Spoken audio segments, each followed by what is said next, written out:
Selamat malam. Perkenalkan, nama saya Polikarpus Endi Ujuan Pradana dengan NIM 1909511071 dari kelas C.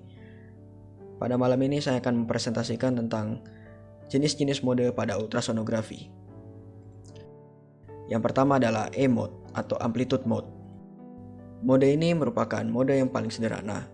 Mode ini digunakan untuk menentukan kedalaman suatu jaringan. Mode ini menggunakan gelombang suara sumbu tunggal.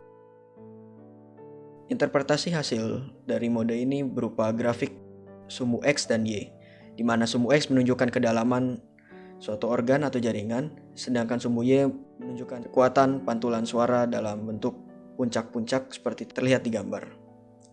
Semakin kuat pantulan, semakin tinggi puncaknya, serta semakin dalam suatu organ, maka semakin jauh jarak puncak dari sumbu Y. Metode ini dapat digunakan dalam pengukuran ketebalan lemak babi atau karkas. Yang kedua adalah B-mode atau brightness mode. B-mode digunakan untuk melihat organ atau jaringan dalam bentuk gambar dua dimensi. Mode ini sering digunakan untuk diagnosis USG. Mode ini menggunakan banyak gelombang dalam susunan linear untuk menghasilkan gambar dua dimensi ini. Interpretasi dari mode ini berupa titik-titik hitam putih yang kemudian membentuk gambar dua dimensi pada monitor atau seperti terlihat yang digambar.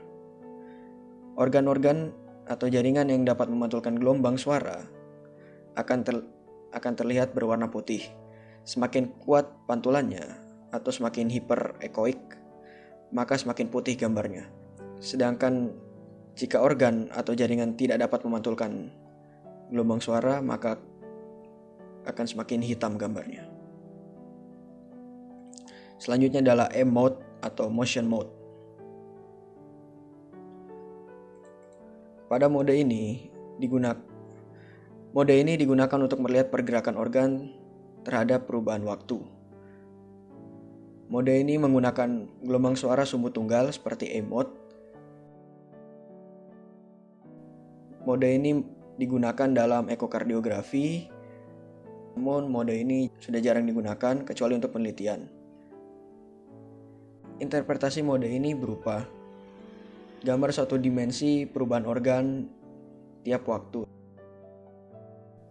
Baik, sekian presentasi yang saya dapat sampaikan pada malam ini. Mohon maaf jika ada kesalahan dan kekurangan. Terima kasih.